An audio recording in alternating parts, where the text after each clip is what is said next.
Revelation chapter number 21, verse number 5. And he that sat upon the throne said, Behold, I make all things new. And he said unto me, Write, for these words are true and faithful. Now we know he that sat on the throne is the Father himself, the Ancient of Days. And over here in our treasury of scriptures, we have a couple of reference scriptures. You can read Revelation 11:11. We're just going to look at Revelation 1 and 19. Write the things which thou hast seen, and the things which are, and the things which shall be hereafter. In this particular verse, he said, Behold, all things are new.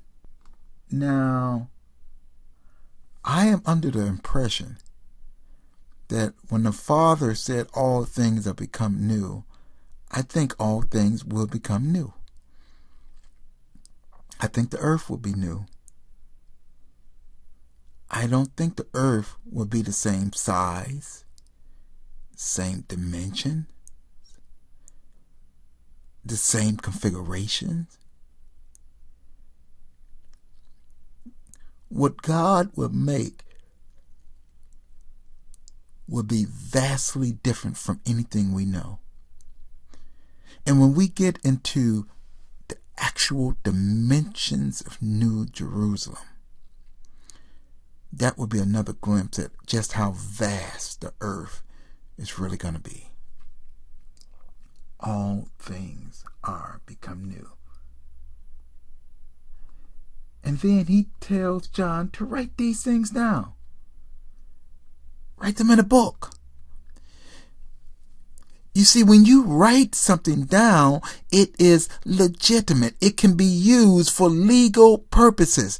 We all know in a court of law, a written agreement carries more weight between two individuals in a dispute as opposed to a verbal agreement.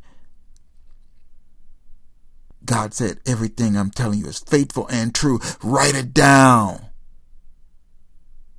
It will not be anything that you will have to scratch your head and wonder about.